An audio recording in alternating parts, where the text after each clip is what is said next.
yes. Yes, yes. What's up, brothers and sisters? Mostly brothers. Maybe a sister or two. Josh. What's up? Happy birthday. This is his birthday a couple days ago. How old are you now, Josh? Cheers. We're drinking Slap and Tickle from Brewery X. Let me get that refreshing.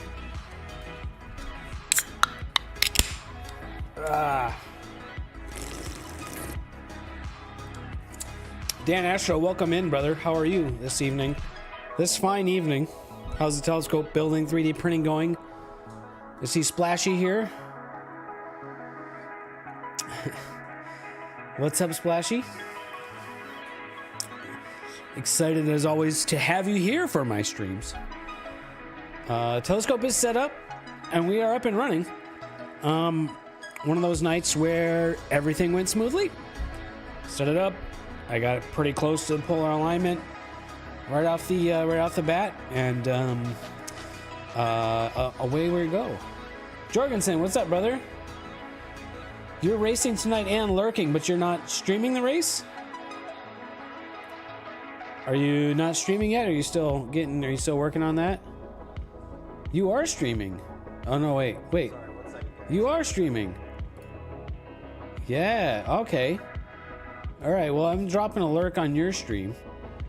And I will give a shout out. And this is my chance again to complain about how we don't have a quick...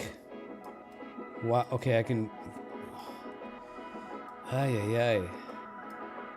Software gore. Follow our friend Jeffrey Jorgensen.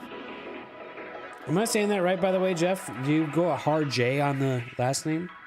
Jeff Jorgensen? Shout out. Jeffrey Jorgensen. Our friend Jeff got into astrophotography and astronomy last year. And fun to hang out with. Come out with us on a few camping trips. Hopefully we'll get him out again. Maybe next weekend. He's streaming iRacing. And he's got a racing rig sim set up. Hopefully we'll get a camera view inside the racing sim rig. That will be pretty epic.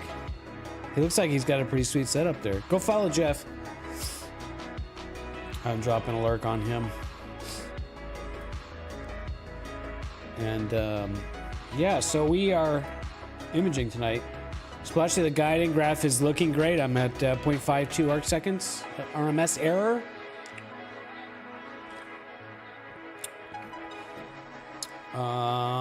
Dan ASSTRO's printing the funnel. Okay, cool. Yep.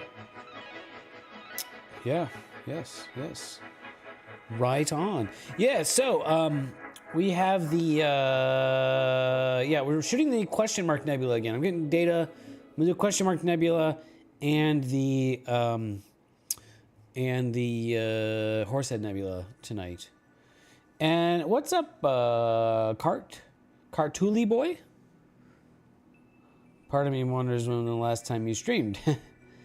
The last time I streamed was actually only a couple days ago, and then a couple days before that. But then there was like a 6 or 7 month gap. There was a big gap. I started a new job. That's the excuse, right? Oh, I have a job now, and I doing other stuff, and wasn't putting time into it. And that explains part of it. That's partially a legitimate excuse, but it's not the only reason. But I had some time over the holidays, and let's get the stream going again, and got the stream going, and people came back, which is super cool. And you fell right before the gap. Well, I'm sorry. Yeah, see, that's lame to just disappear without an explanation like that. I've been very active on our Discord server, so that's the place to, because I can message quickly on Discord on my phone and stuff, and so I'm Discording, so I'm there on Discord, but yeah. So, but I'm hopefully back more frequently now. And I have been. This is like the third or fourth stream in a week or so. So that's good. And I've worked on my setup a bit, so it's quicker, more convenient. And our good friend Star Traveler donated a new camera to the stream, so I have a new camera that's easier to use. And so yeah, hopefully we're back to more regular. I still haven't, set and committed to a schedule. That's what I've been saying kind of for a while. I was like, oh, you really kind of need to have a schedule, but I one step at a time. So, what am I imaging tonight? I'm imaging the question mark nebula again. We did that. Oh, and I just spilled some beer. Great. That's right. These are work pants. Who cares? Imaging the question mark nebula, or a section of the question mark nebula. We started that on the stream a few nights ago, a week and a half ago. I don't know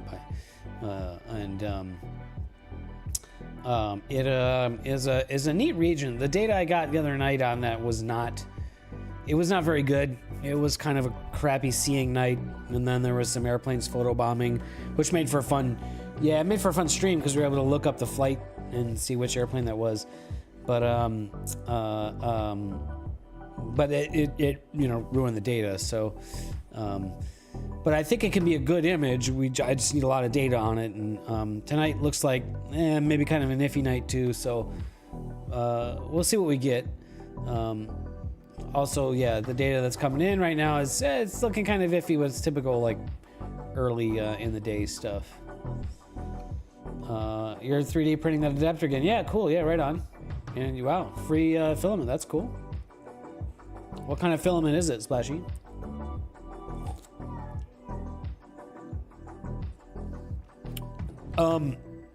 It is sort of shaped like a question mark.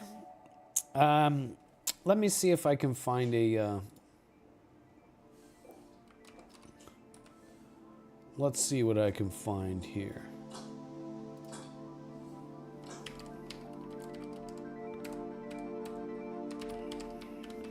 Like the kind of the wider view of it is sort of question mark-ish.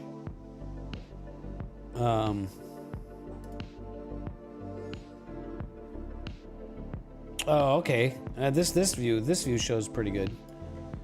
Let me hide that. And let's see. No, not that one. Well, this is a nice image from Phil Yates. So, I guess sort of question mark shape. I guess if you include this bit down here.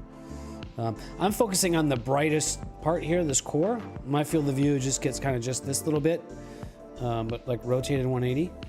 And so that's yeah, that's what I'm working on. And then I'll have a very similar color palette to this. So there's some, if you kind of zoom in here, there's a lot of nice detail of towery nebula bits and dark structures in front, and really nice colors. So it can make a nice image if we just need good data. So yeah. The Crescent Nebula, there's a desktop background. Oh, very cool, man. Yeah, right on. Yeah. Is it the color, the sort of final version? That's definitely one of my images that I say one of my favorite images, but I have so many that are my favorite. It's it's kind of hard to narrow it down.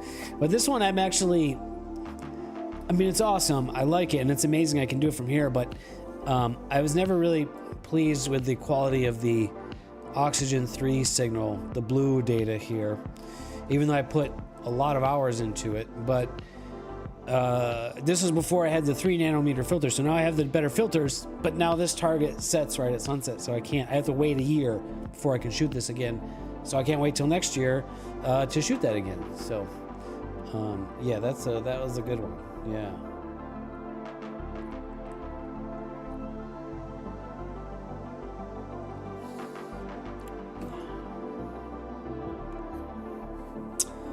Oh, planet with a belt of asteroids. Yeah, interesting. Yeah. Some sort of sci-fi artwork. Yeah, I feel you. So I've got 3 subs now, running 5-minute exposures. Guiding is good. I'm getting some, you know, some intermittent ugliness, which usually for me around here means that it's a little gust of wind this time of night. And cool, man. Yeah, well, I'm glad you like it. Yeah. Yeah, so yeah, kind of okay data. Not the best seeing tonight. We will start the live stack, get a color live stack going. Which will be a half hour or so before I get enough data for that to start getting color, but that's how it goes. And while this is running, while we're imaging, I'm gonna process another picture. I guess I should say reprocess another picture. An image of the Pelican Nebula from earlier in the fall, and it's another one where I was just never satisfied with the processing on that. I've processed it a couple times, and just never. Yeah, both times got some weird gradients I need to play with. And if you were watching the last stream, you would have heard me complain quite a bit about how gradients are like one of the trickiest, which I will say that a lot. Let's get the easy live stack going. How long is that exposure? Which image are you talking about, Dan?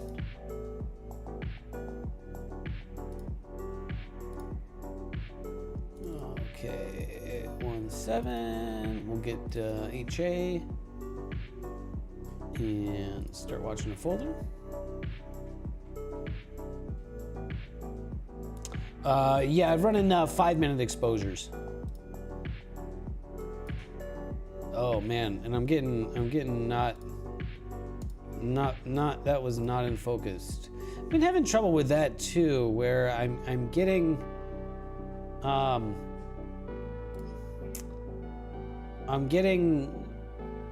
images not like having focus issues early on in the night, and I don't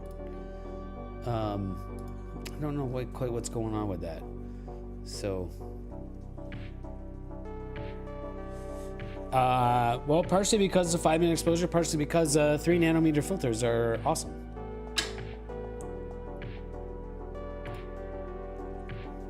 Yeah, probably talking about the HA image here. Yeah, HA signal is usually pretty strong. Hello, cat. Do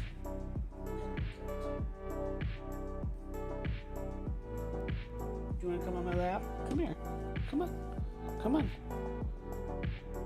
You can sit on my lap. It is with the 150. Yep. Yes, it is.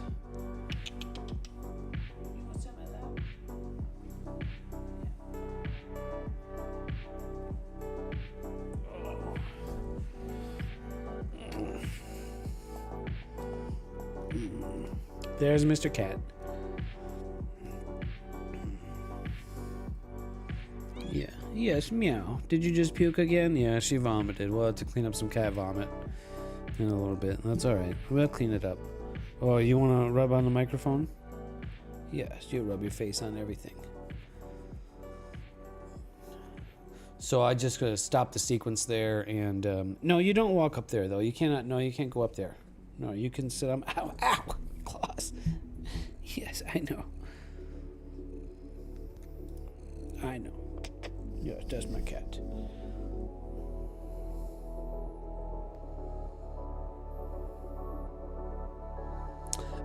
Cool, dude. Yeah, right on. I'm still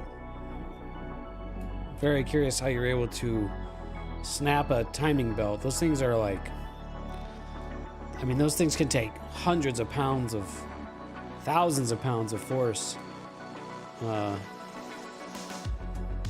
Unless you had one that was like dry and brittle or something. Oh, we'll scratch it.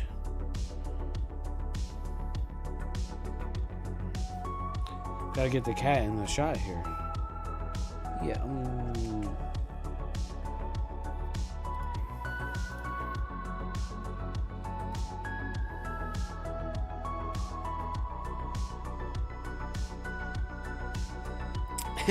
Well, I mean, I guess that's the like how wrong were you using it, right?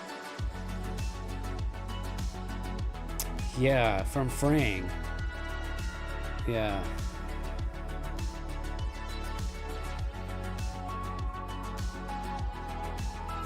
And I'm referring to timing belts used on like telescope parts and 3D printers, right? Like these little belts, the types of motors they're on aren't coming anywhere near the type of load that can break those belts. I don't think. I haven't looked at the numbers on them, but yeah, I don't know.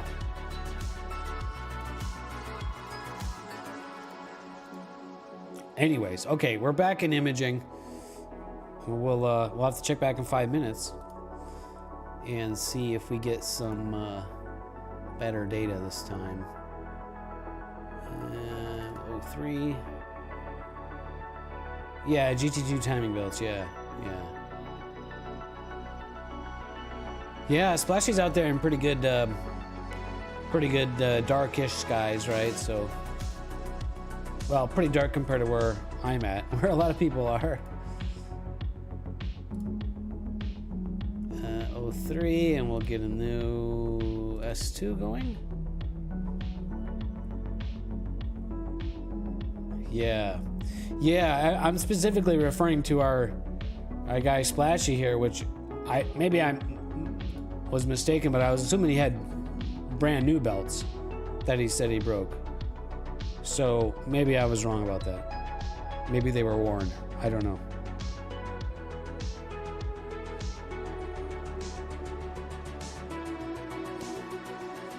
There, Mr. Cat. Yeah, hello, Cat.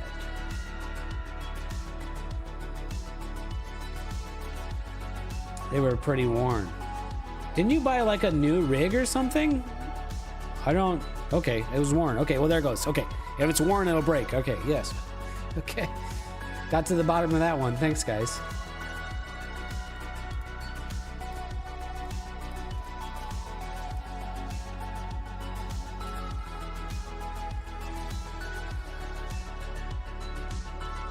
Yeah. Fair enough. I've never broken a belt before. Yes, Mr. Cat's Pets.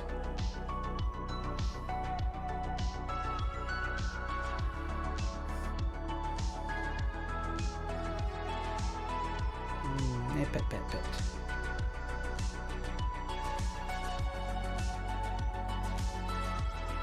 Oh, is that enough? Just had enough. Yeah, my alerts are still not working, right? The channel redeems, the points, the silly things. Yeah, things supposed to pop up. I don't know why those aren't working.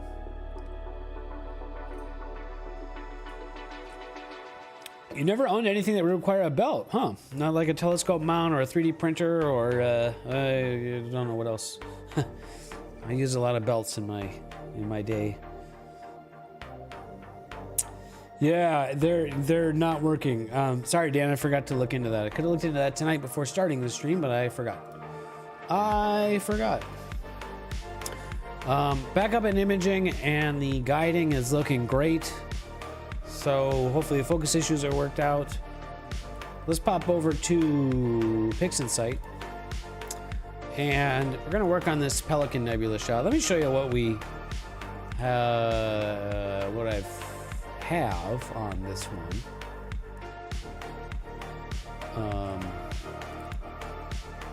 So Pelican Nebula. I have two different versions of this. And I don't like either one of them. This one, you know, you just look at it. It looks maybe okay, right? And but there's a pretty bad blue gradient, right? This dark nebula structure over here should not look blue. This should be dark brown or blackish, right? And so yeah, that's gradient there. This one, the blue gradient's gone, so this is the right color over here, this sort of darkish brown. But then over here, it just looks like the blue is like it's subtracted too much of the yellow. So I'm not super thrilled with the composition on this one either. So, but the processing can be better. So we will attempt better processing. It's another narrowband image, SHO image. So yeah. You should look at imaging the Whirlpool Galaxy. I have imaged the Whirlpool Galaxy Splashy. That's a spring summertime object. Here is M51. That was shot with the DBS 150. But this was with a color camera. Now I have a mono camera. Could do better with that. So maybe next spring I will image that again.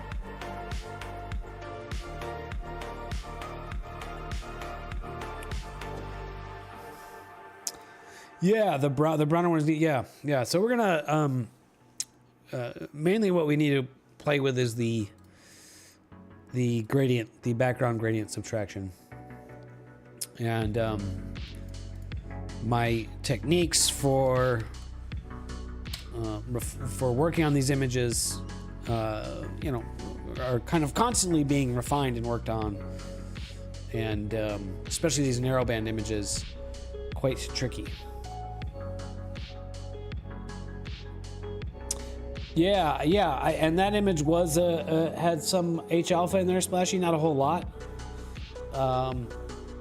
But that's a process that I've been sort of working on a little bit. But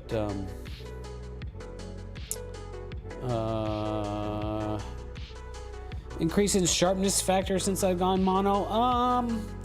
No, I don't think so, Star Traveler. I think I could show you some color images that are similarly sharp to the mono images, and some mono images that aren't very sharp. So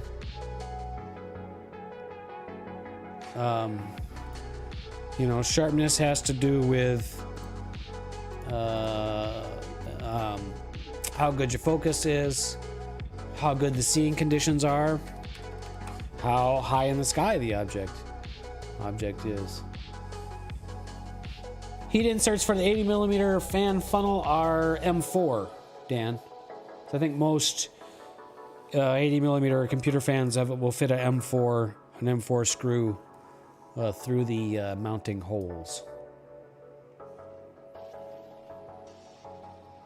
Almost painterly, yeah. Yeah, that's yeah, I mean, yeah, some of these things can look like you know, nature's painting, right? And I think I kind of know what you mean. Maybe like an oil painting, like the way oil painting streaks kind of look.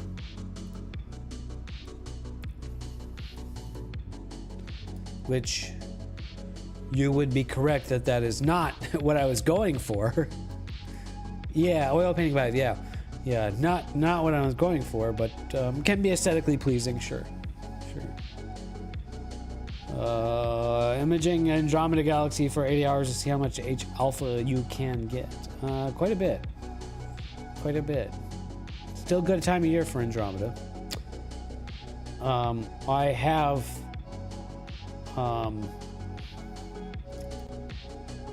this is my Andromeda panorama image. And it's not a ton of H alpha in there, but it is in there. Yeah, this is a 2-panel mosaic. I shot the RGB at a dark sky over a couple nights. Wasn't very good data. It was kind of poor seeing, and no, this is with the DBS 150. This is a recent image. It's a 2-panel mosaic, and I shot the H alpha from here in the light pollution. The idea was to kind of go for this super widescreen sort of 21:9 cinematic aspect ratio, right? And I mean, zoomed out, it looks pretty good. When you zoom in, there's some weird artifacts from the noise, blur exterminator and noise exterminator. A lot of this stuff, this blue should be, you know, it's kind of blurred stars, so it ends up being kind of a mess. Yeah, I posted it on the Discord. It's another one that I wasn't really super happy with the processing. There's kind of weird artifacts in here. Blur exterminator, noise exterminator doing kind of weird artifacts with this. I was gonna print this like a big banner print, like, I don't know, a 6 or 8 foot long banner print on my wall, right? That would look insane, but just kind of not satisfied with this, and I'll have to revisit. It's a real pain in the butt to process a mosaic. It's a mosaic of 4 color channels. So yeah, it's funky artifacts. And then the dust lanes, it wasn't very sharp data, so the dust lanes, they don't look that great. So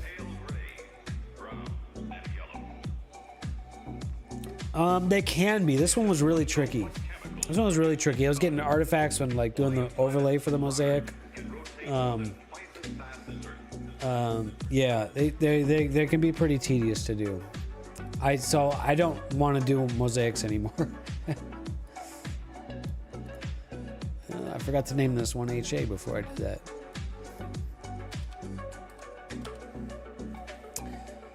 Yeah, I'm gonna avoid mosaics in the future.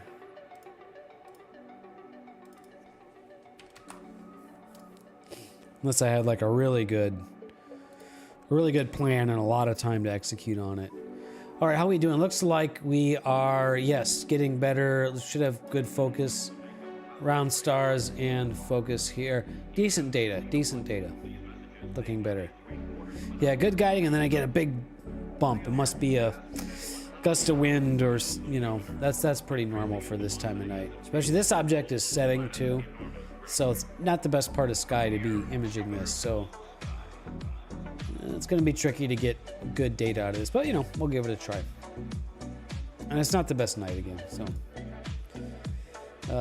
Yeah, wobbly from the atmosphere, yes.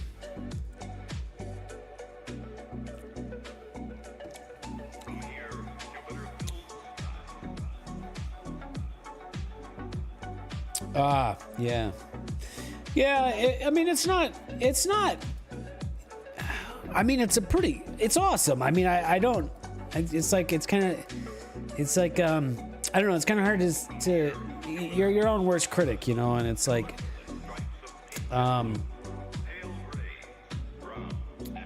yeah, I mean, it's pretty good.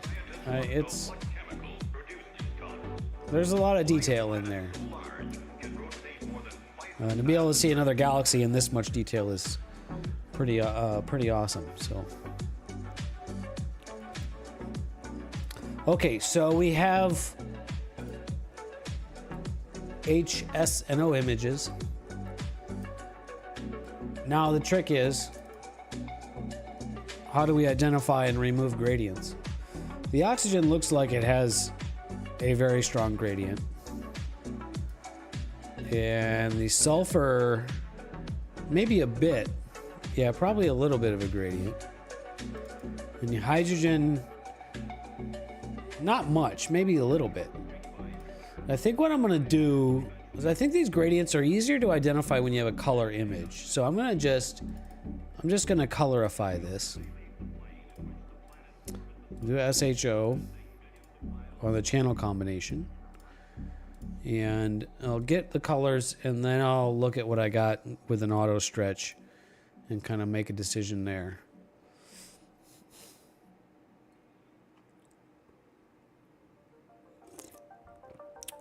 Yeah, Pinwheel's a great target. It's pretty bright.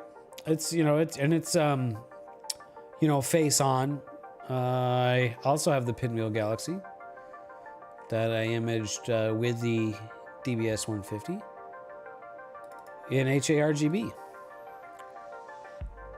Here's the Pinwheel Galaxy. No, I stack all calibration frames: lights, darks, bias, and flat frames. Flat frames are by far the most important. I won't even bother stacking an image unless I have flat frames. I guess that's not true. I'll do a live stack without flat frames, but yeah, to me it's not worth even starting to process an image unless you have flat frames, because flat frames are by far the most important calibration frame you can take. Oh, really? Who's the other streamer? There's a pretty small community, so I wonder if I know. It's either Ninja Gloppy or Misadventures in ASSTRO or Nerdwino. There are dozens of us. Okay, so I've got it's kind of greenish over here, kind of purple over here. Let me do actually I will do auto linear fit script, and that'll rebalance the colors a little bit. Oh, ASSTRO. Oh, okay. I was about to drop him a follow, but oh, got it. Okay. Right on. Okay, so pretty strong purple gradient over here. So what combination of colors gives purple? I'll just ask ChatGPT that.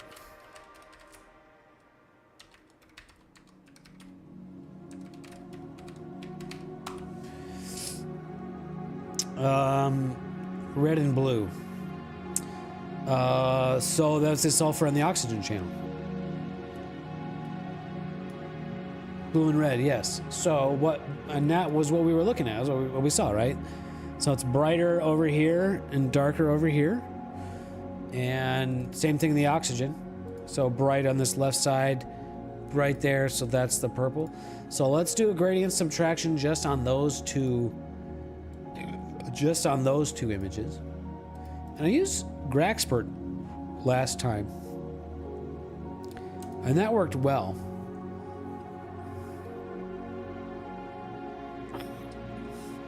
Yes, thank you. Well, you can have like an 18+ stream flag on Twitch, right? So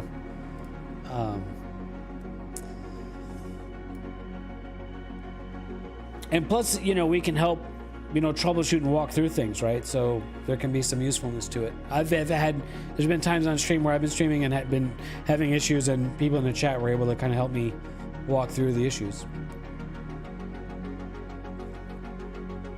So there's the background extracted from the oxygen channel. That's pretty much what we would want to see. So much flatter looking. And now let's do Graxpert on this one.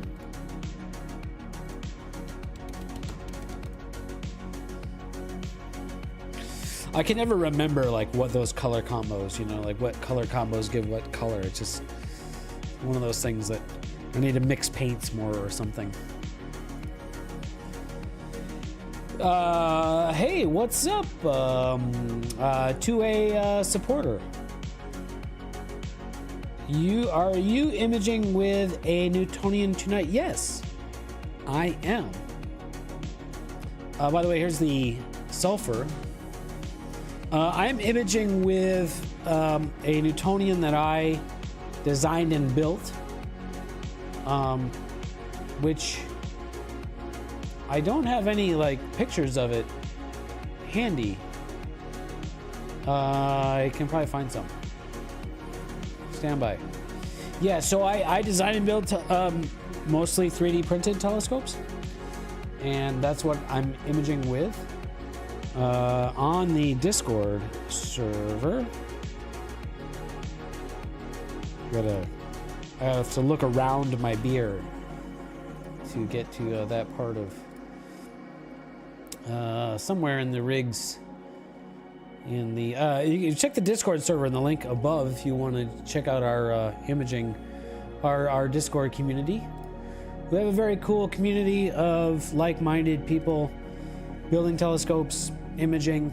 Here's my telescope, 3D printed Newtonian. It's a 6-inch aperture, f4. And the camera I'm using, this is a nice blurry picture for you.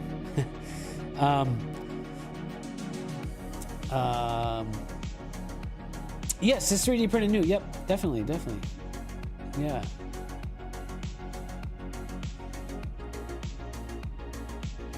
So that's the scope, and it's sitting on a mount that I designed and built also, which has many 3D printed parts, but it's carbon fiber and machined aluminum, so there's a lot of parts on that.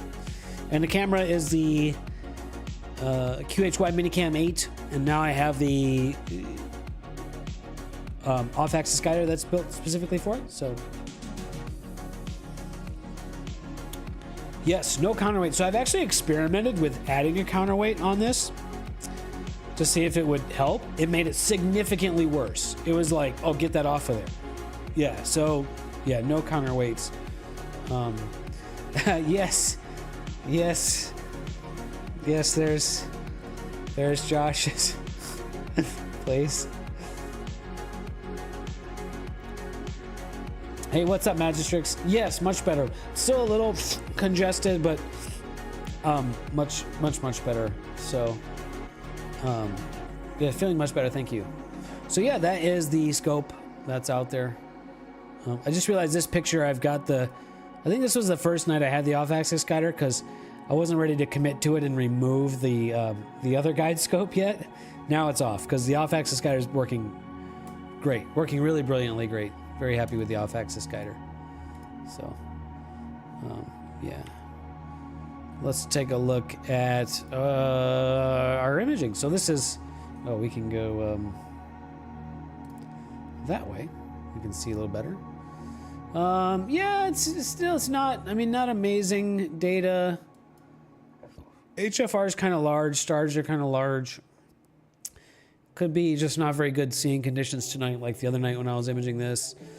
And I'm also sort of chasing this object as it sets into the west, right? So it's just kind of not ideal. Yeah, thank you. Yeah, it's been working out great. It's been working really great.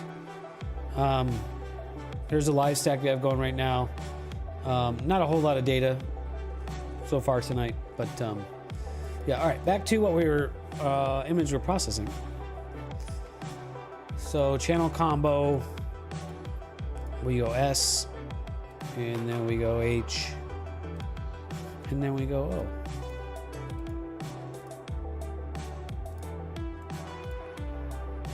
And we unlink the auto stretch. And I think the gradient is definitely better. We'll do script toolbox auto linear fit to balance the color channels.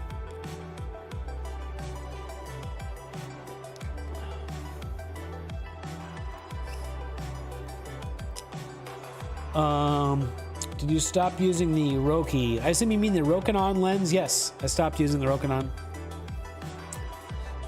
I stopped using it, I sold it. It's a great lens for astrophotography, but I've been enjoying these Newtonians. Maybe someday I'll get another one.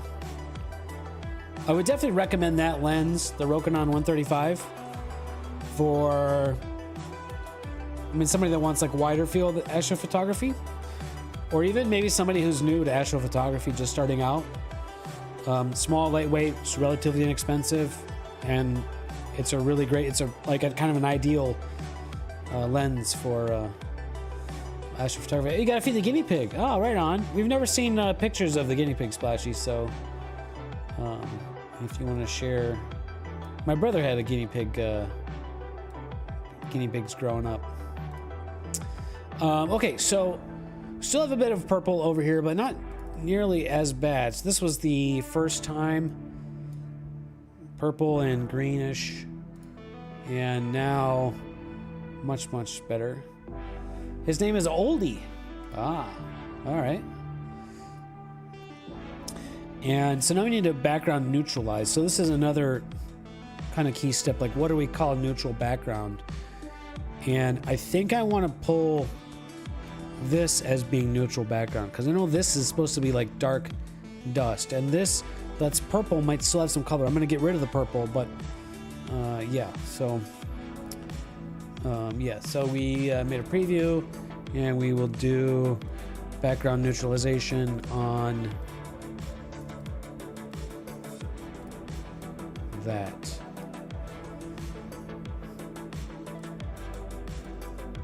And most of that purple's gone now. Pretty good.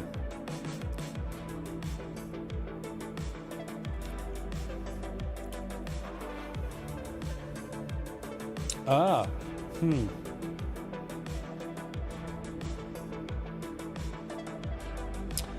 The green is strong, but we have a tool to get rid of that. But I'm not going to do that yet. So we will remove most of that green, but that comes later on. That's a step later on. For right now, it's looking looking very well color balanced. This is what I want to see. This dust over here, this is supposed to be kind of neutral, kind of brownish blackish dark brown. And over here, there's still a bit of purple, but some of that's the stars, but we're going to subtract. And I think I think we're looking good. So let's proceed with Blur Exterminator, which will sharpen the image.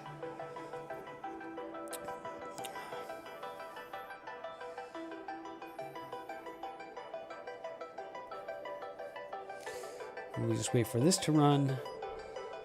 It's a little bit slower when I'm streaming. Streaming uses a little bit of GPU, and so does this process. So now we have much sharper. If you want to see a before, that's the before, that's the after. And then we're going to subtract the stars. Oh, math quiz. Okay, brother. What kind of math?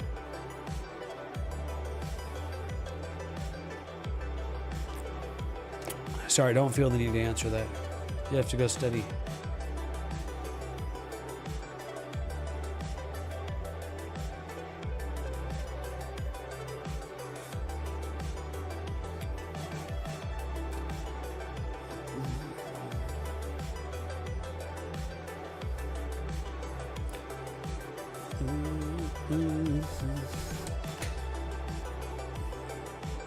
Boy, this is a lot slower when I'm streaming. It's all right.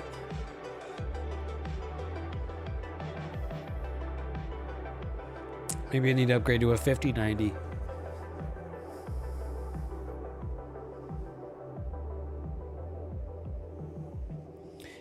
Cool. What kind of engineer are you?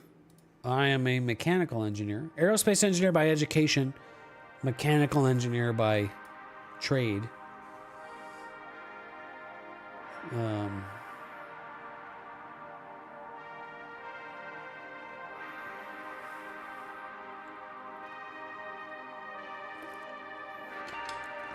Yeah, we could leave most of the green in there. There's kind of nothing wrong with that. But I finishing your BA in mechanical manufacturing. Oh, wow, excellent. Yeah, I have a lot of experience. Well, gosh, I have, I guess technically about 20 years of experience now in mechanical engineering and manufacturing engineering. So mostly in like small business environment, but that's what I do. I design stuff, I build stuff. So yeah. Ah, got you, Dan. Cool. All right, go put me on mute. Put yourself on lurk. I want you to ace that math quiz.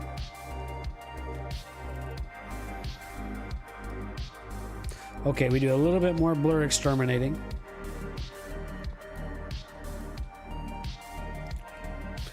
We'll sharpen up all these details a little bit more.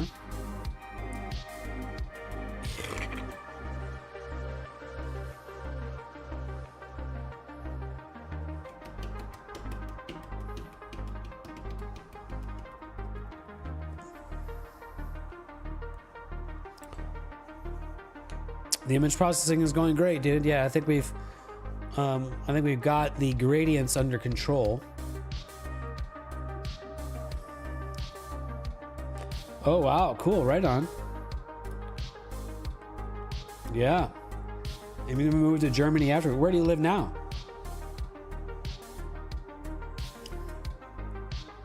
Okay, now, yes, now it's looking like time for nonlinear stretching. So we'll use the new multi-scale adaptive stretch tool.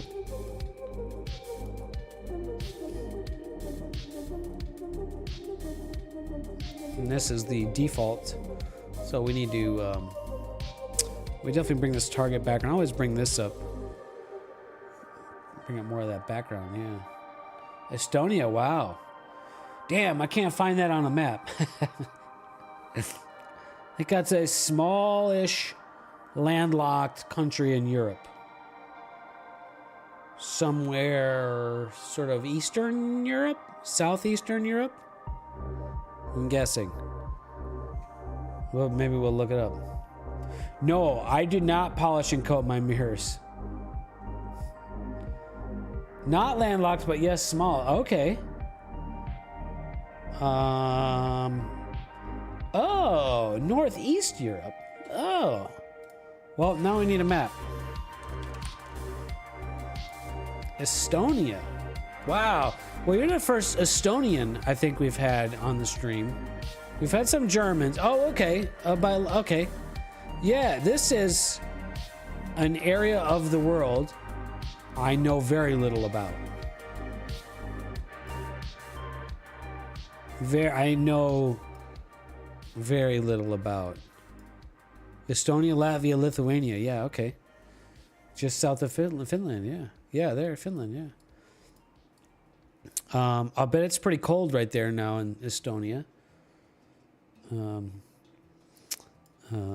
that small of a country. I was thinking small like yeah, like Slovenia small or something like that.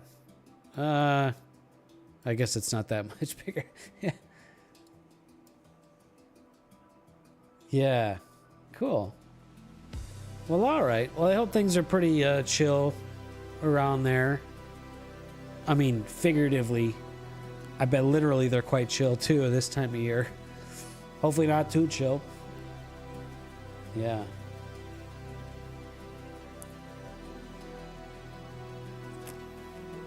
Very cool, man. Yeah. Well, best of luck in your studies. Okay, so we are nonlinear stretching. And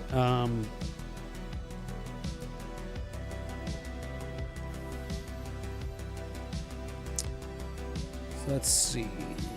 You just kind of play with these sliders until you get, you know, yeah, I think this is starting to be, that's probably pretty close to the brightness I want. You can see the purple is showing itself up again, but that's okay. I know a trick for getting rid of that. So let's go ahead and stretch that. Oh, a lot of castles in Estonia? Or Ireland? Super minus 20C. Wow. No, I don't want that. I do not want that. Okay, now I'm at the stage where I need to see a reference image. This is my reference image. And this is a older processing. This is one that I didn't really like. And so I'm kind of starting to look at where I'm getting to and seeing if this is going to be better. And I think maybe. So we'll keep referring to that. Cool. Are you going to get the telescope out? Or do you have it out already, Splashy? In Estonia. Yeah. Let's go visit. Not in the wintertime, though. He just said it's minus 20 Celsius. You don't even know what your testicles do in minus 20. They just... Us California boys can't take it. Cannot. Okay, get rid of the purple. We invert the colors. Control I. And then we use SCNR. I go like probably about we'll start with 70. A little bit less aggressive. 0.71. And then we'll invert the colors again. And now it's not purple anymore. Look at that.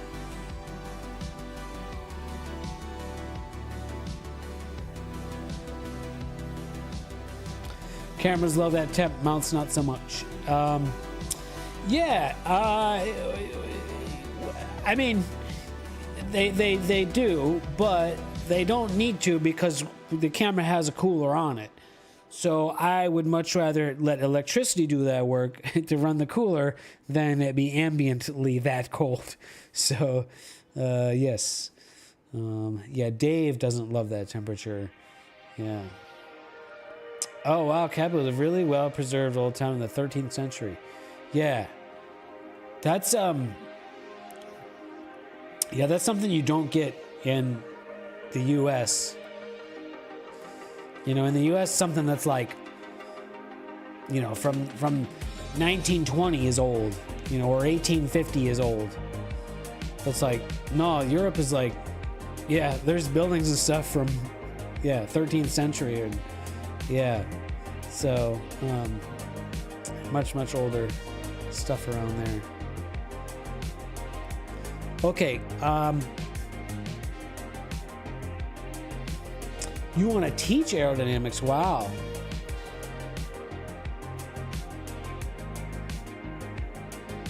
Wow, that would be. I mean, yeah, aerodynamics is a thing.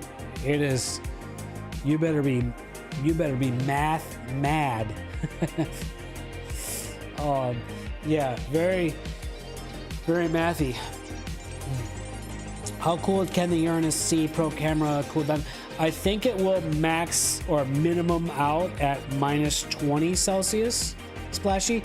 I always do -10. I don't know if there's much difference between -10, -20. I just always do -10. That way I'm not maxing the cooler power, I guess, so,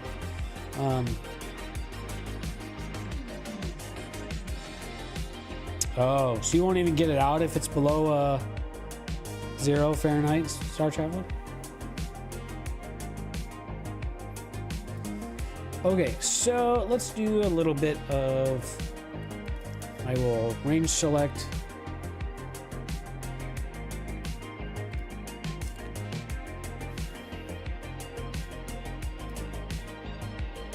Coward. Hey, what's up, Benji? Welcome.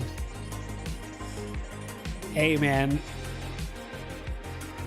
Hey, we live in the fucking 21st century, all right? I mean, as humans, all right? I mean, we have earned. We're here. We have the ability to not be miserable and uncomfortable with temperature, whether it's hot or cold. Why would we, right? Like, it's not, you don't have to be like that, you know, right? Our ancestors suffered for us to have heating and air conditioning. We should not feel ashamed about using that at all. Yes, there's a lot of things that maybe suck about the future. There's a lot of things that are awesome about the future. And one of them is we have heating and air conditioning, and we should, be happy about that.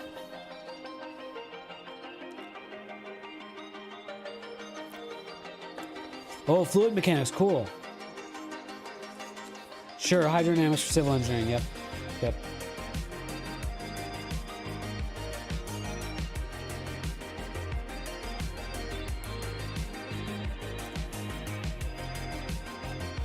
Yeah, I'm originally from Lansing, Michigan, so I know about the cold, and I know about winters. I grew up there.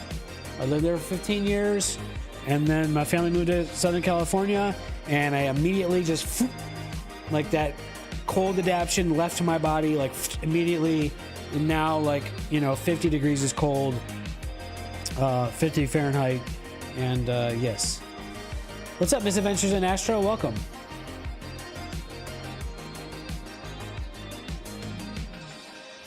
Benji won't even go outside to rotate. I'll definitely go outside to rotate or set up, you know, if it's if it's cold. I mean, I'll go camping. I've been out camping in freezing temperatures, right? But I'm like bundled up, you know.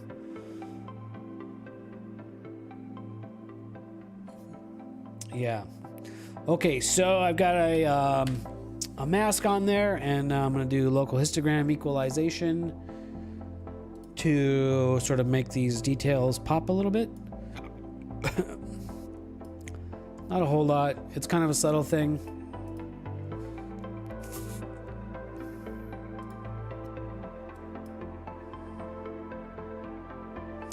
It is. Yeah, they're not too far from there. Yep. Yep. I've definitely looked, you know, at plane wave and like, man, I mean, that's like the kind of engineering that, like, if I could be doing any engineering kind of work, like, yeah, working on big telescopes like that would probably be the most awesome thing. But I'm not living in Michigan. Fuck that.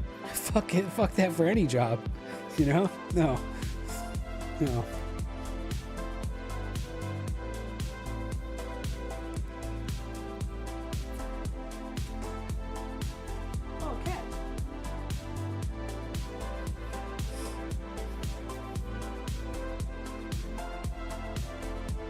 Ah, well, there you go. Sounds like the spot. Okay, so now it's time to work on colors. And we do have a lot of green. So we kind of work with curves in SCNR. I'm just going to use 100% SCNR to entirely remove the green to see what we kind of have. And that's a bit much. Yes, I thought so too, because I remember like years ago, like 10 years ago, looking them up, and like they had an office in LA or something. I thought that's where they did their manufacturing, but then more recently, now I know they're in Michigan, so I don't. Maybe they had a showroom or an office or something, and.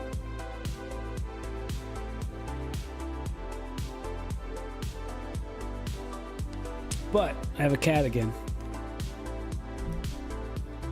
But my cat, one thing this cat does, this cat has a talent. This cat has a talent. You have an amazing talent, Mr. Cat. You know that? This cat has a talent for finding my lap right when I have to take a piss. Like right when I need to get up and piss, cat's on my lap. I gotta go take a piss, cat.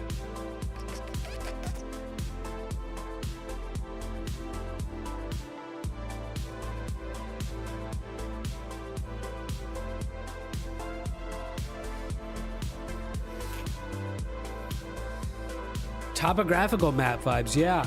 I see what you're saying. Yeah, she's gonna get real comfy right there. No, I have to go piss. I guess we'll just sit here for a second then. Okay. Okay, my cat.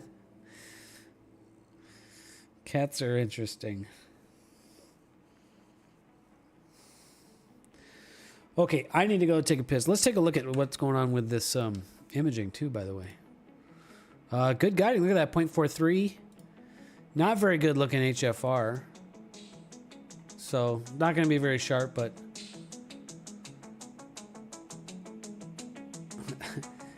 What's a cat's favorite microphone? Elgato. Time for bed, Dad. Time for bed, Dad joke. All right, I gotta pee. I'll BRB. You guys can watch.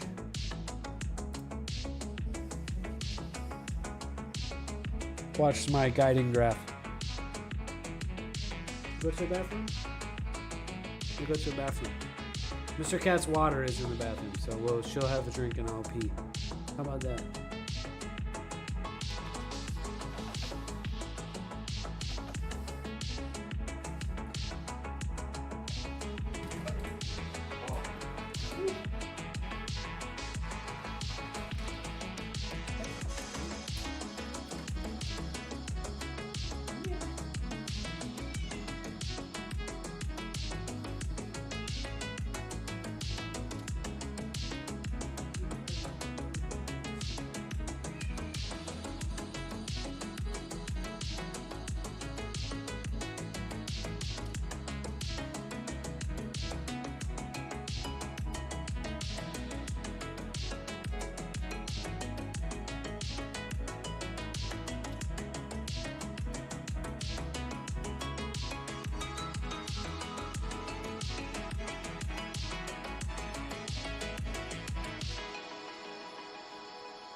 Just another minute or two here. I gotta clean up cat barf.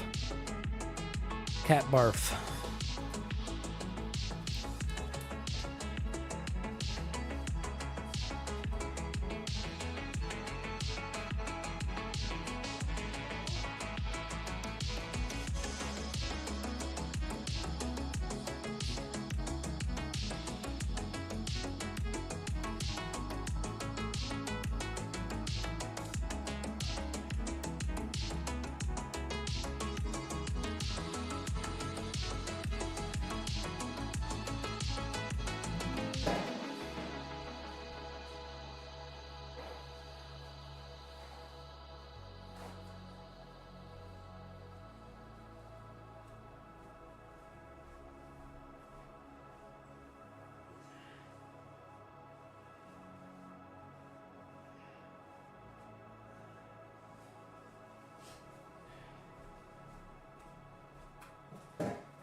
I gotta refill the fluid in my vacuum thing.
Okay.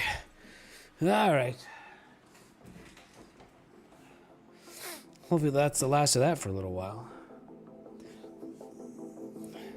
This thing is kind of sketchy sometimes.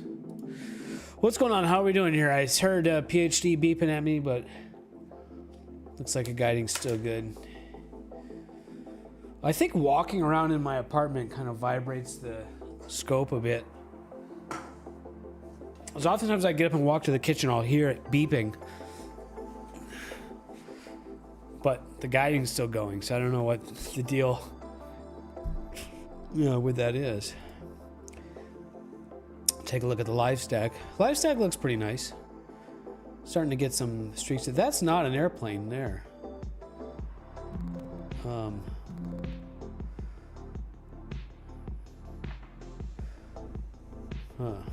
Well, it happens.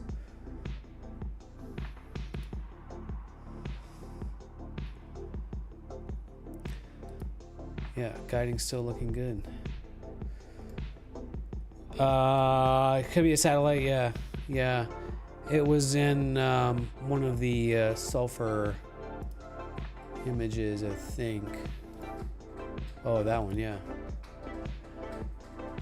Yeah, probably a satellite. Yeah, that looks like a satellite. A constant line, constant brightness. Probably satellite, no problem. That'll get extracted, subtracted when I, do the real stack. So the ISS would just look like a streak like that, a bit brighter, because the ISS is pretty bright. So it would just look like a line going through the image. People do image the ISS from the ground with amateur equipment, bigger telescopes than this one, but you can see it. I've seen some very impressive images. You have to be specifically tracking it, which this is not. So, but yeah, so it's really bright. So in a long exposure like this, it would just look like a bright line going through the image, like this red line here. So it would just look like that, but much brighter, much thicker line. So, and in an hour or so, we're going to start getting airplanes, which you'll see really bright streaks going through there. So, okay, back to the image we're working on. Maple Glades, what's up, brother? How are you? How's the Maple fam? This is the Pelican Nebula, an image that I shot data from, well, when was this? This was, in the fall, in September. But I wasn't pleased with my processing efforts on it. So we're taking another stab at it. I'm still relatively new to processing images in these color palettes, this color palette. And it's tricky. Tricky. So right now we got too much green, and the tricky part here is to know how much less green. Like that much less green? Maybe. What we really want to see is blue, and we kind of don't get blue in there.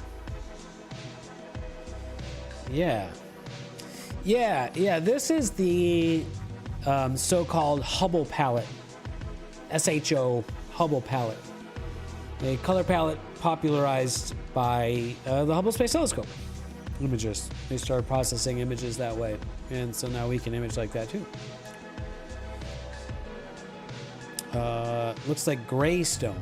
I don't know what that means, but okay.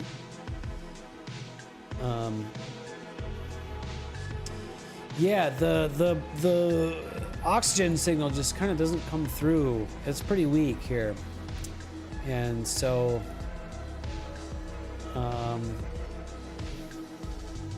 yeah. That's exactly right. That's how narrowband imaging works. So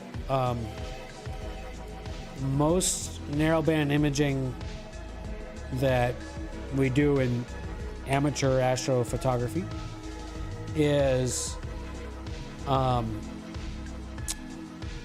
with three filters: a hydrogen filter, a sulfur filter, and an oxygen filter. And so with this image, and it's with a mono camera. So this is the hydrogen data.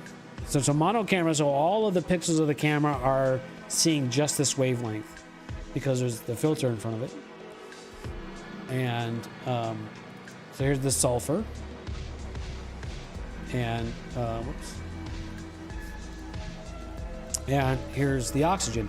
And you can see the oxygen is the weakest signal, right? Compare the oxygen to the hydrogen. There's just a lot more data on the hydrogen, right?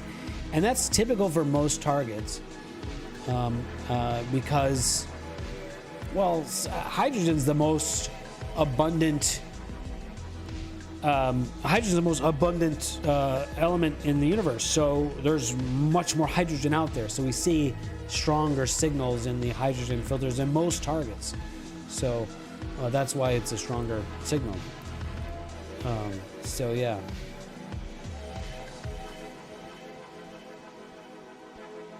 Green was too green. Yeah. I mean, some green's okay, but you don't want too much green. So yeah. Yeah. Yeah, so that's called it's called the Hubble palette because that's when it was popularized. I'm not sure if that was like when it was invented, but that's when it was popularized. So you shoot these 3 filters, HA, hydrogen alpha, sulfur 2, oxygen 3. And then you have 3, so it's just like having a red channel, a blue channel, and a green channel, except you can do whatever you want. You can make whichever one of those the red channel, whichever one of those the green channel, whichever one of the blue channel as you want. You can mix and match them, so you can have different palettes. So the Hubble palette takes the sulfur, we call it ASSTRO, it takes the sulfur as the red, and the hydrogen as the green, and the oxygen as the blue, the RGB, right? And that gives you this palette. And the advantage to that is, let me find you a better one. One of my really good ones. Here's the one we worked on this one in the last stream. So this is the Tadpole Nebula. And so the reason for the Hubble palette is not just artistic. It looks beautiful. We have these amazing colors. But it just kind of works out that it creates this really great contrast because the oxygen is blue and the hydrogen and sulfur is the orange. So you get this really strong contrast between the 2 elements. So if you're really kind of studying these objects and looking at the structure and like what they're made of, well, we can really see the separation versus if you look at it in, so if you look at it in a more natural color space, it would look like this. This is the same object, but with the hydrogen mapped to the red channel and the oxygen mapped to the blue and green channel. So it's almost all just red, just various shades of red in here.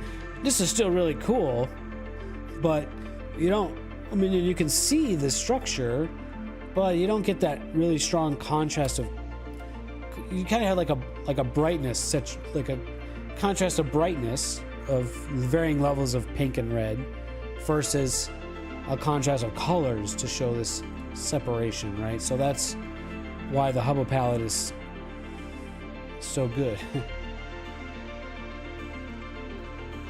It is a physical filter, it's a piece of glass.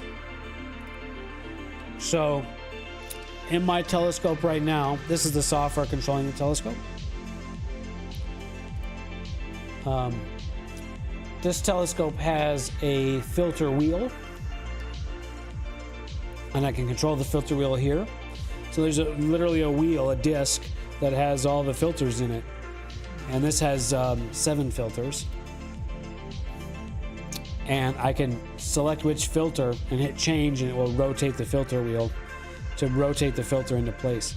A simpler solution, sometimes you have like what they call a filter drawer, which will just have like a metal drawer in front of the lens, in front of the sensor, that you just slide that filter in and out like a drawer. But the filter wheel allows me to automate that. So I have right now I have a sequence set up, and so it's going to automatically take a couple of exposures with one filter, then it's going to switch. So I'm doing two exposures with the oxygen filter, then it's going to switch and do 2 exposures with the sulfur filter, then switch and do 2 exposures with the hydrogen filter, and then it's going to rotate and it's going to go back and do that. So that way I should get a good variety of data over the night. So right now, this is the target we're shooting right now. This was the most recent hydrogen filter, and I can zoom in and look at that, and the star shapes kind of don't look too great. But then the oxygen, there's not a lot of signal in the oxygen again, remember, and then the sulfur is kind of weak there too. So but I can look at review the data. So yeah, narrowband imaging is very, very cool. And because with narrowband imaging, you're allowing just a very narrow portion of the visible light spectrum into the image sensor. It acts as a light pollution filter because it blocks most of the light pollution and allows just the light that we're trying to image through. So that's why we're able to get images like this from the light pollution.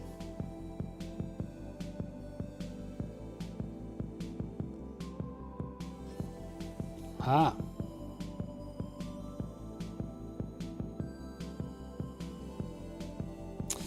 Yeah, so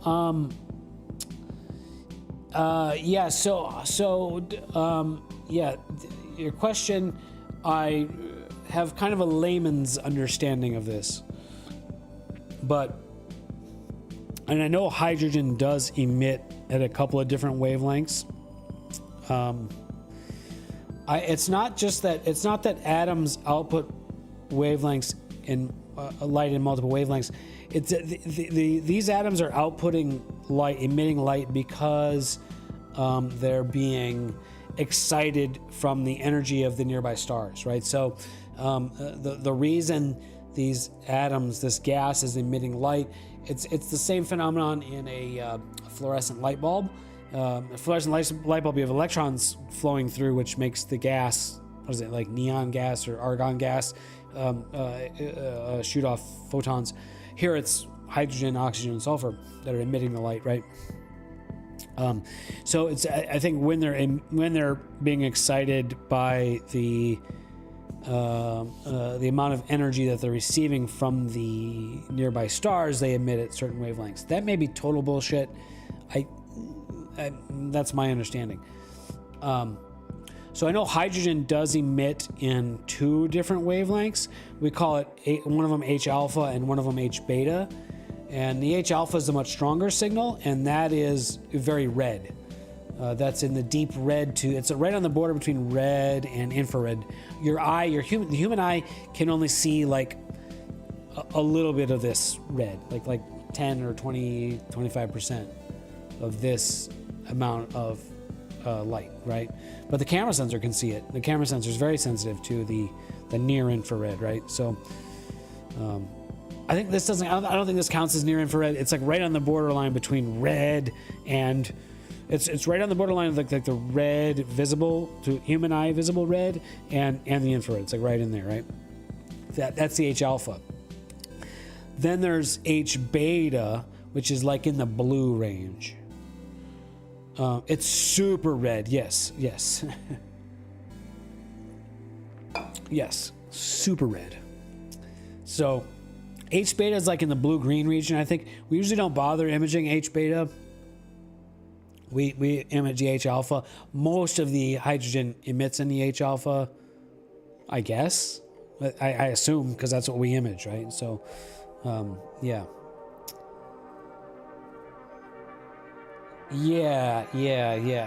It's there's way smarter people than me that understand this stuff way better on the internet that could explain it way better, and I probably kind of butchered it. Yeah. I mean, I understand it enough, right, to know what I'm looking at. I don't understand it enough to make a YouTube video about it and not get flamed in the comments. I understand it enough to talk about it on a stream with not that many people watching. So, but we're working on this image, and I don't like it. I don't like this image.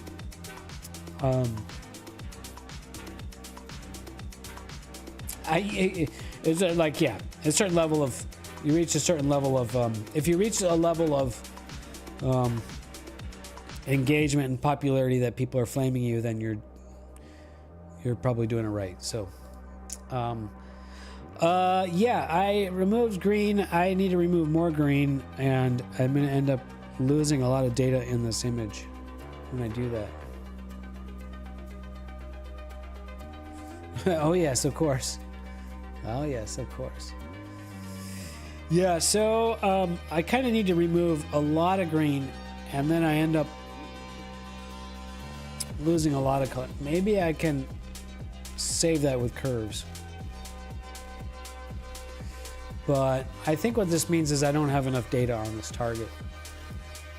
But I've come to learn. But we'll keep going and you know, see what I can, see if I can do a little better. I'll push the blue channel up. But I don't want to push blue into the dark, so I'm going to do like an S-curve on the blue. I want blue in this region.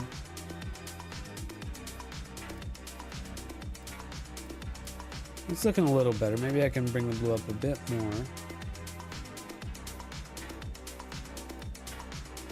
You're pretty sure YouTube chat stopped updating. How long ago did you send that message?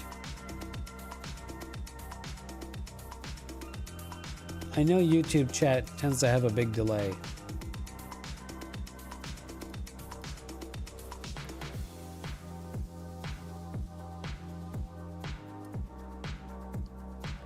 It's back right on.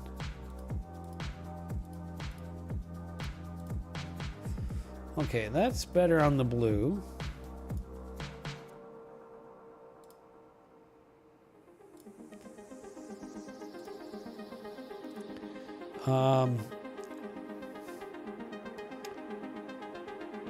Let me get some stars in here.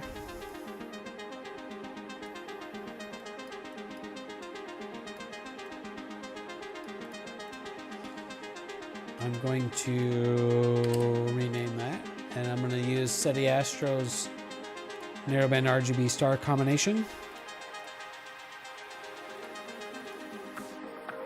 to convert my stars to RGB.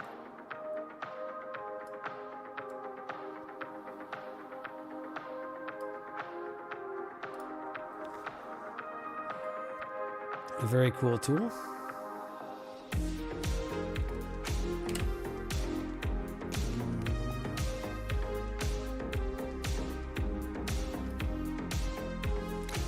Okay, so I just like to just start putting the stars in to kind of see what I'm looking at.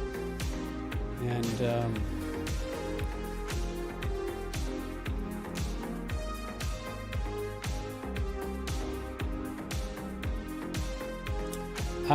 okay. Yep, that's a healthy attitude to have about it, I suppose. Time to add saturation. I'm going to use the saturation tool to specifically target the blue.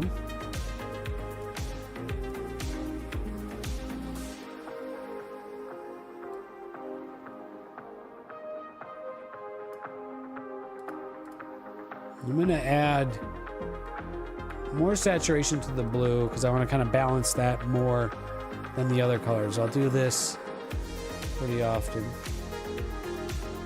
Then I'll come back to the curves tool and use the saturation curve to globally increase all of the saturations.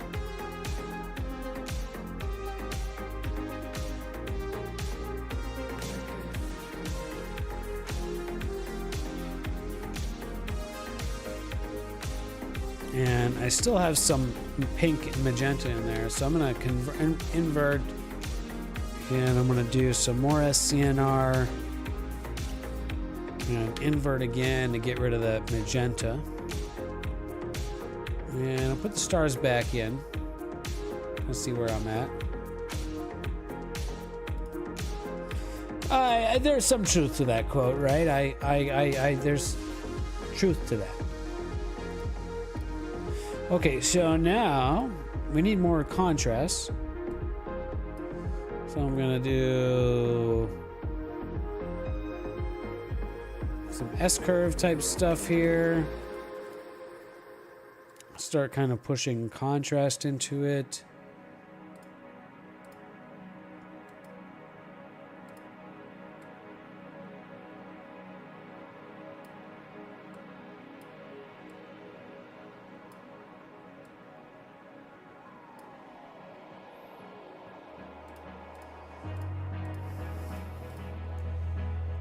I think this is looking okay. It'll go kind of subtle, a little bit more subtle on the colors than I have on the other ones. This area up here is looking a little funky, but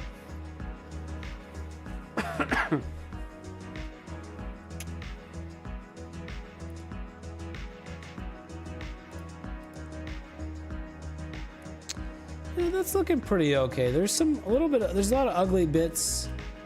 There's a lot of star glow in here. I can kind of clone stamp some of that, clean that up a bit. So I'm going to do some of that. Maybe 150 on that size.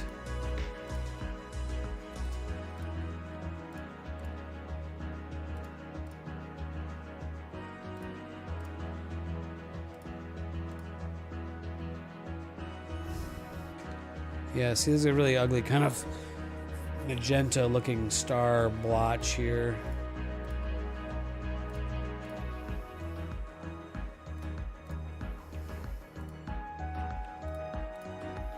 So I kind of just clone stamp those. This one's pretty ugly too. Oops, it's got some artifacts in it.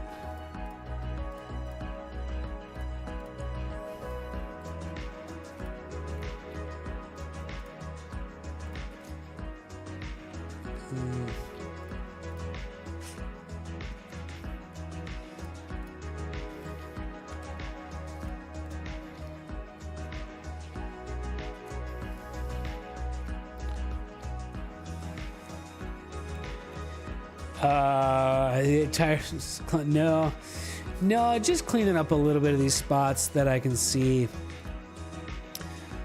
Sometimes bright stars, like in this region, will cause kind of glowing or halo kind of type effects with certain filters, and so you kind of have these ugly blotchy spots. This is one right here, and so I just clone stamp those to kind of make them look a little bit less noticeable, and it'll make the stars look overall better when I go to add the stars back in.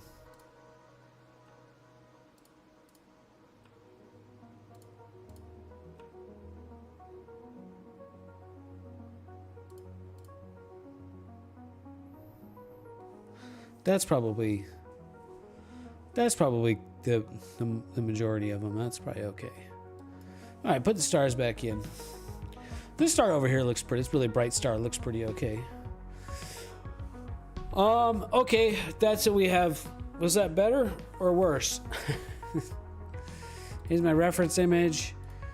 I definitely think it's better than that. Here I seem to have way more blue.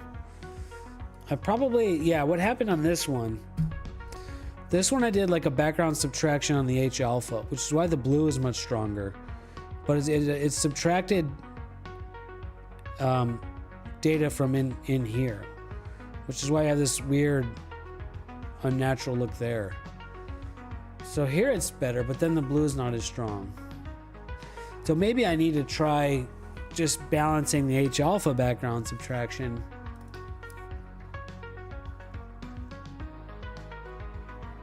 Which means starting completely over. So I'm gonna do that. But I kind of know what I'm doing now, so I can kind of speed run it. Yeah. That's kind of this object particularly, it kind of looks like that. How's my imaging going? We can check on that. Whoa. It's going. I had some intermittent ugly bits with the guiding again. It's just not a very good night.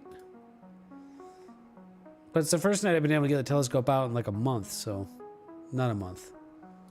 Several weeks.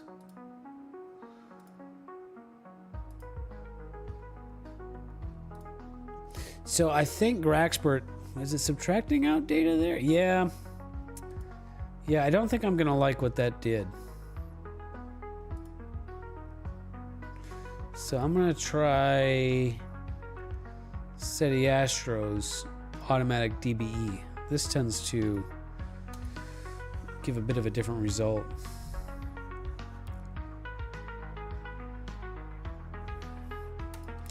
What did that do?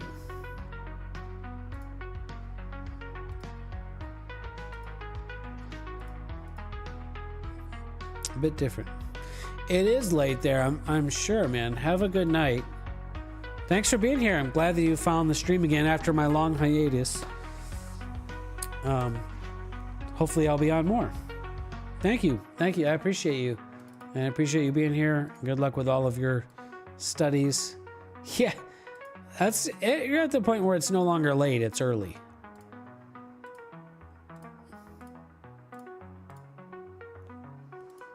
Go get some sleep. All right, let's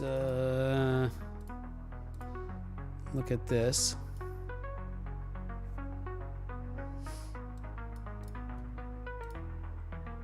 And auto linear fit that.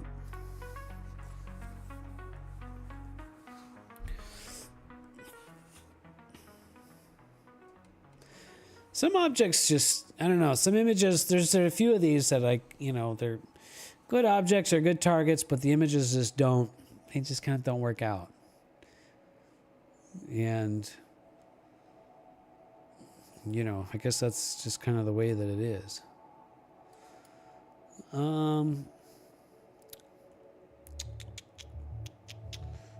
Let's see. So I can grab this one, and I can take this one all the way back to let's go way back to here and kind of compare the two.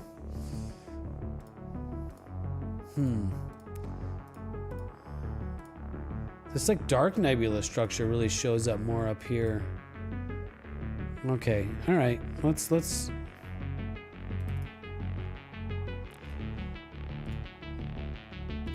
Let's try to speed run through it and see what we can get here. Image 36.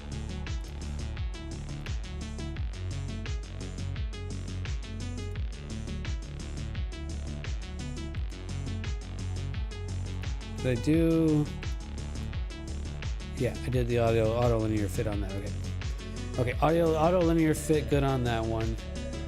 Now we'll background neutralize it over here. Yeah, that purple gradient is completely gone now.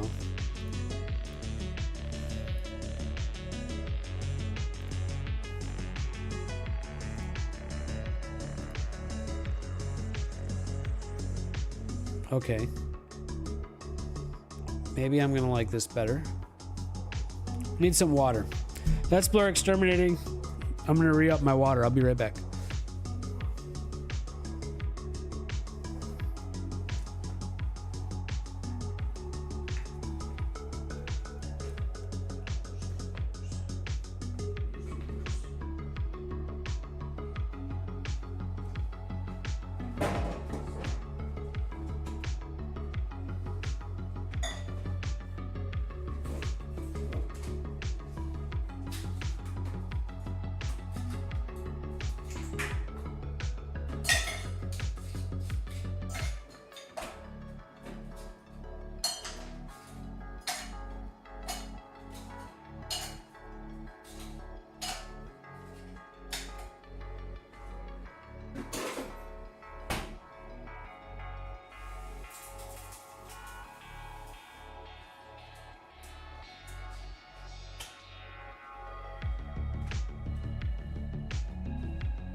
Okay.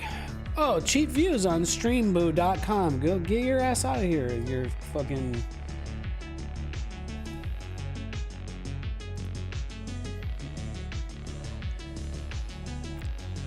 Alright, blur exterminated, star exterminate. Get them stars out of there. Time is only 7:30. Jeez.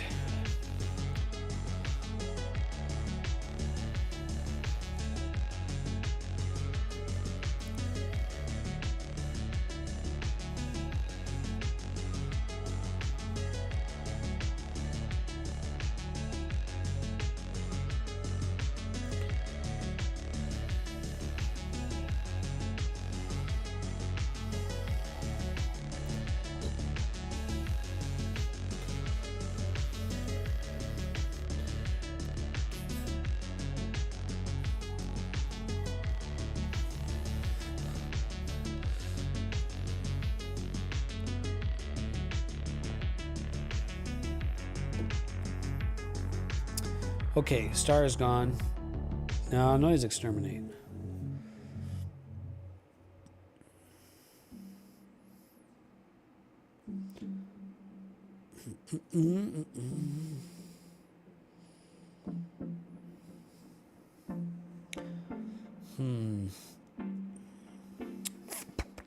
Okay, now we do a little bit more blur exterminating.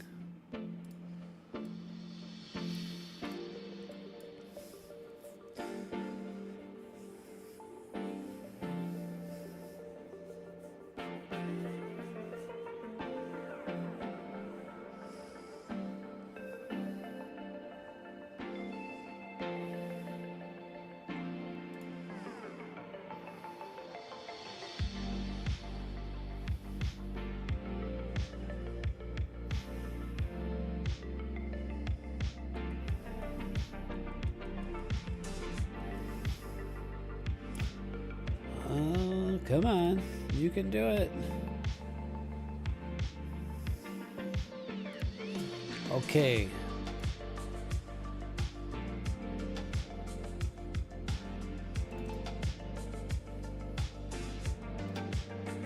Maybe I'm gonna like this better. We'll see. Next is multi-scale adaptive stretch.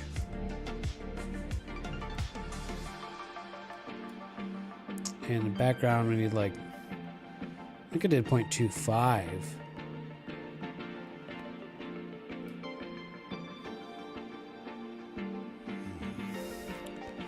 Yeah, okay. I think I'm liking this better.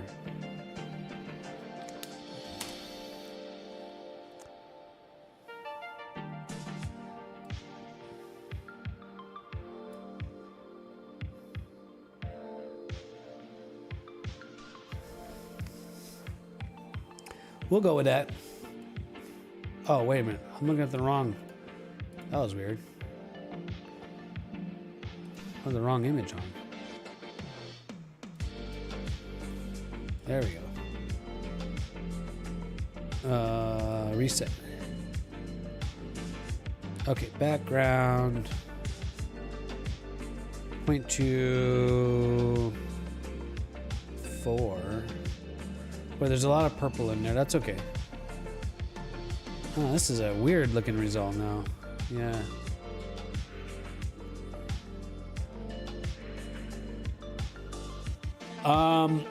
I do almost zero processing on the individual channels. I just do background subtraction on the individual channels if there's a background to subtract.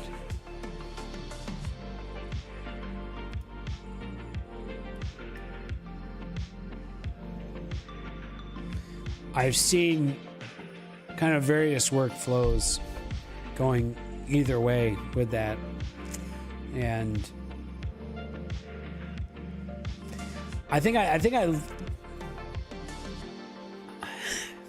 as far as, yeah, I think getting it into a color image right away, I think maybe from a workflow, at least I like that better, because then you're not doing the same thing 3 times.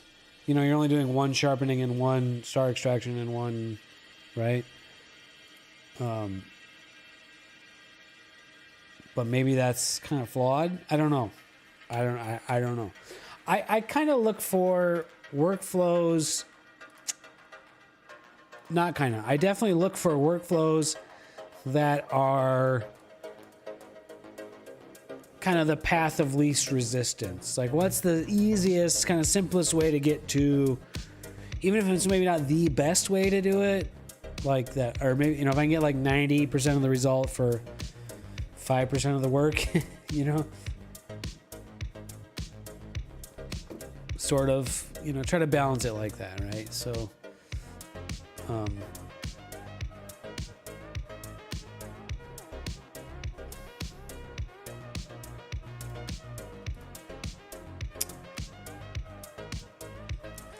levels calibration. If you mean linear fit, I do that. I'll show you what I do. Yeah, because normally with the narrowband images, you do linear fit to I don't really know what that does to like normalize the brightness between the different channels. So I do channel combo. So I'm gonna go S, H for the green channel, and O for the oxygen channel. Now I have my color image. And I need STF back up. So now I have my color image, and it's not calibrated because if I do a non-linear stretch, or sorry, if I do a linked auto stretch, it's blue. Unlinked auto stretch, and now it looks balanced. So then I use the script, the toolbox script auto linear fit. And so this takes the color image that I just made and then splits it into RGB, and then linear fits the RG and the B and then recombines it. So it's kind of like I made the color image and now it's breaking it up again and then it's putting it back together. Maybe that's not the, maybe, I think I've tried doing manual linear fitting and then channel combo. And I've tried using this audio linear fit script and gave me the exact same results. So I'm like, I'll just use the script. And now if I do a linked auto stretch, now the channels are balanced. Does that make sense? So that's how I got to where I'm at. And now I have a non-linear image. And now I can start working on the colors and stuff and putting the stars in there.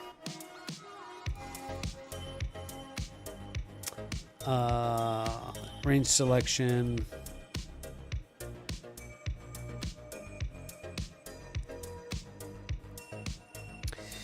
Yeah, I don't really enjoy a lot of really tedious stuff.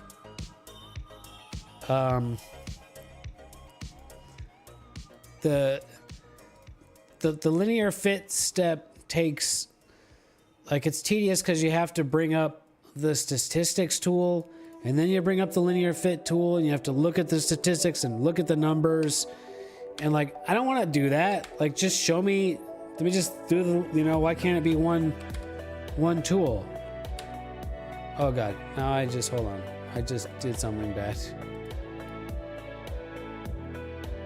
Well, that's an interesting look.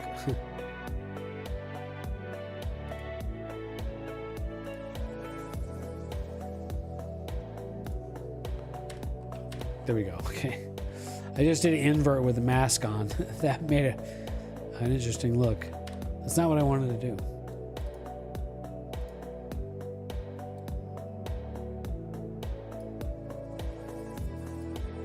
Yeah, the kind of boring, methodical things that's like, you know what, like a script can do this better than I can, so let a script do it.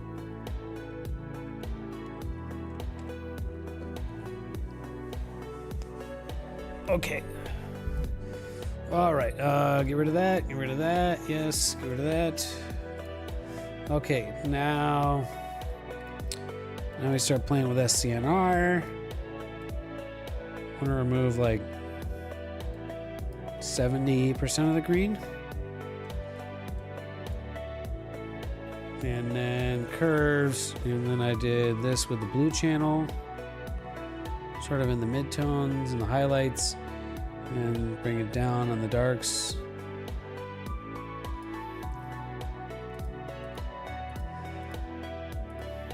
That makes this area look much more blue.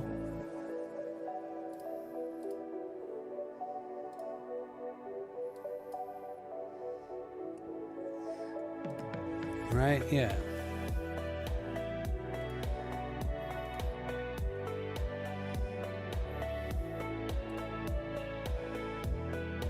Okay, now let's just kind of work on the overall contrast.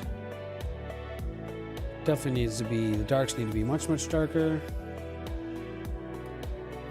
Something like that.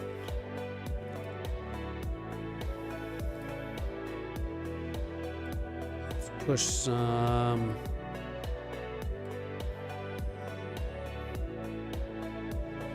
No, I don't think I want to do that yet.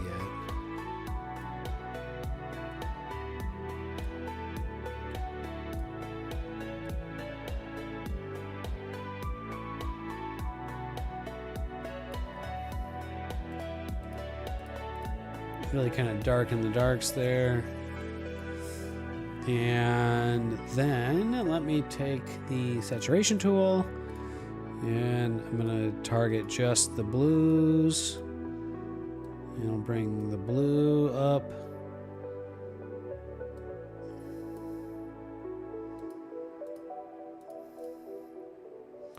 Maybe not quite that much.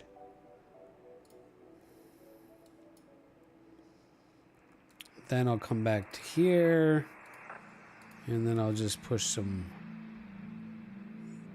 maybe a little bit more saturation.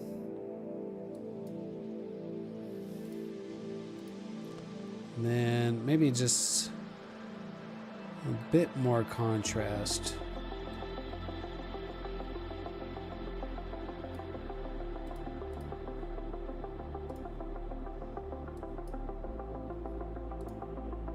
Put the stars back in. Now that's what I'm looking at.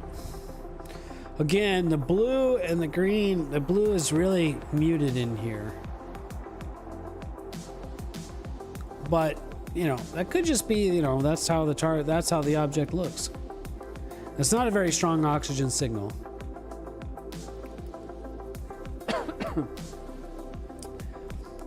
Which tends to be the case.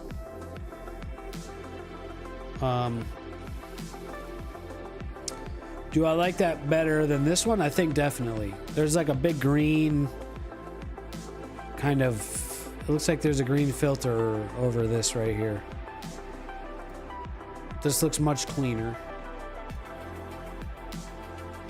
Maybe, let me try pushing the red channel.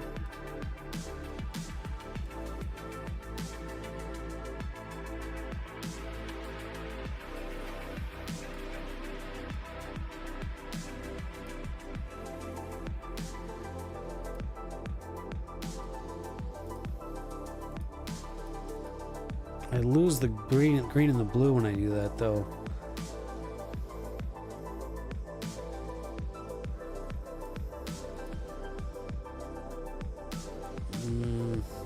I'm just not very good at mixing colors. I'm gonna leave it like that. I don't want to do too much on it. Less is more. I'm just gonna clone stamp the ugly star bits.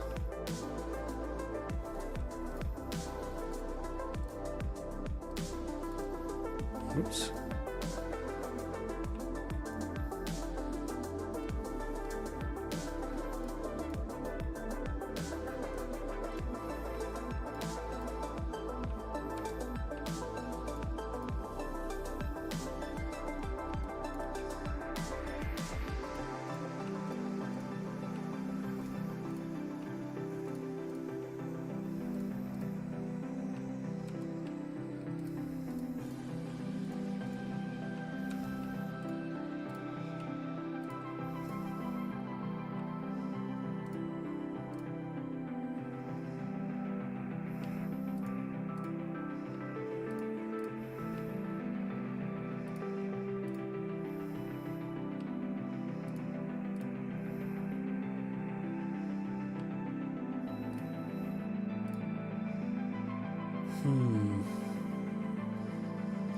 Okay, well, oh, this one appears kind of ugly.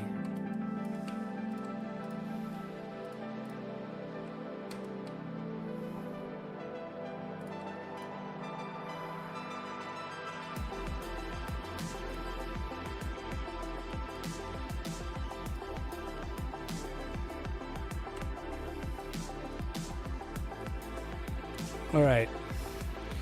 I think I'm throwing in the towel on this one.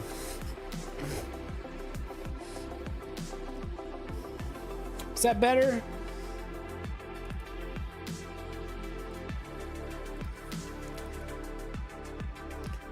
Is that better than this? Definitely.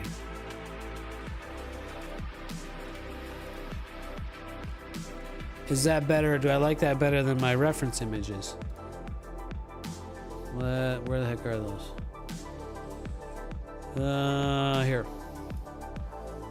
This one has so much more blue and green. How did I get that much more?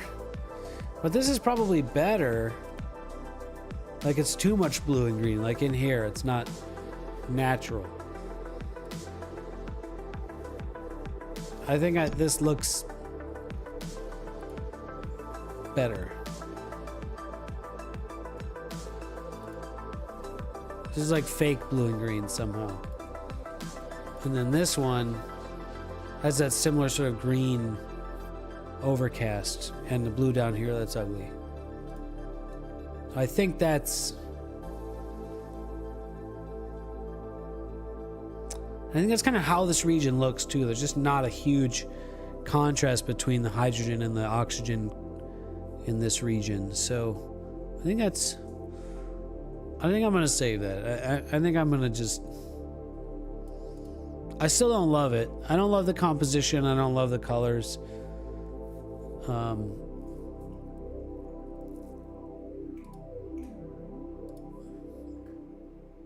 I guess that means I have something to look forward to next year to come back and do a better job of. Next summer, next fall, I'll be like, oh yeah, you know what? I didn't really like that Pelican Nebula shot. Let's just do that again, and I'll get a better one then.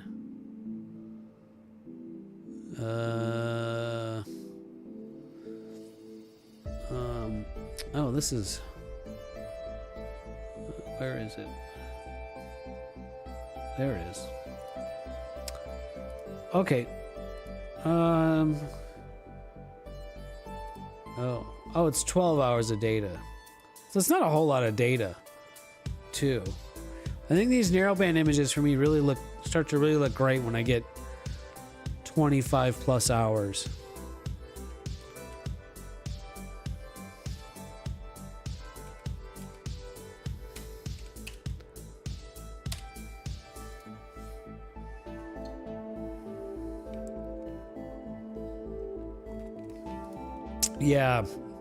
Yeah, you know, I mean, it's kind of this sort of weird thing, right? Where it's like these things aren't going anywhere, right? Not in our lifetimes. They'll be there, you know, so we can image them again. But they're going away. There's only a few weeks to a few months out of the year where it's, you know, good to, where they're visible in the night sky to image them. So it's like they're going away, but they'll be back, you know. So some targets kind of have one chance a year to get, and maybe it's cloudy and you can only get a little bit of data or something. So speaking of which, how's my imaging going? Still getting some ugly bits here of guiding, but it looks pretty consistent. I was starting to get the airplanes. I'm also not feeling very confident that I'm going to get good data on this target. Should have started this one a couple months ago. But we'll keep going on it. The live stack's got some weird artifacts. Oh, we'll let it keep going. I don't know what the rest of the night's gonna be like. I think there's some clouds coming in the morning, sometime after 3, like overcast and fog probably. Conditions are actually supposed to improve over the next hour. So, I guess we'll see. I guess we'll see about that. Yeah. Let's do this.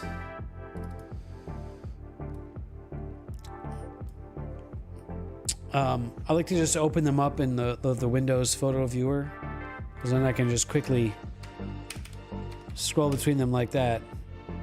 And you can do like the eye doctor thing, like which one looks better, 1, 2, or 3? 1, 2, or 3? 2 or 3? Which one do you like better, 2 or 3? Well, I like the blue in 3, but 2 just looks like a better image.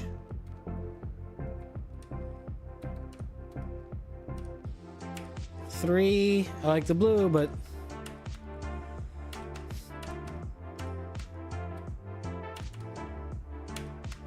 I think that's better. I think that's better processing given the data.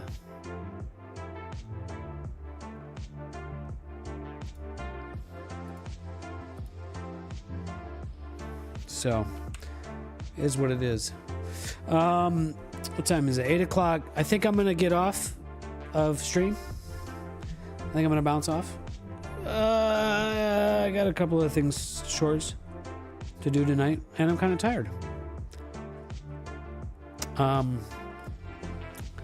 Glad I took another stab at processing this. I wish it could have been better, but is what it is.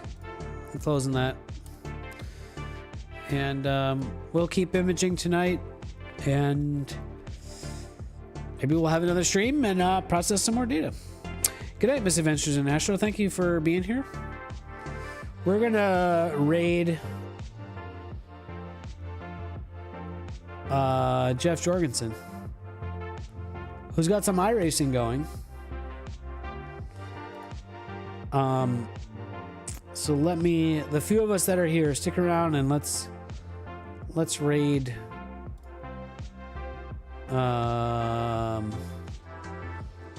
Let's throw. Why is he not on my?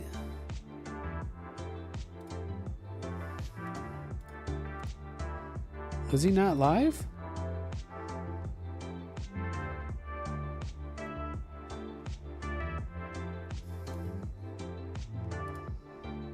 Yeah, he's live. Why does he not show on my raid list?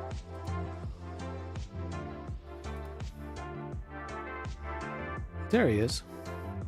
Okay, if you guys are still here, come hang out with Jeff. He's doing some iRacing. Start the raid on that. Peace, guys. Thanks for being here. I don't know when the next stream will be. Maybe Friday.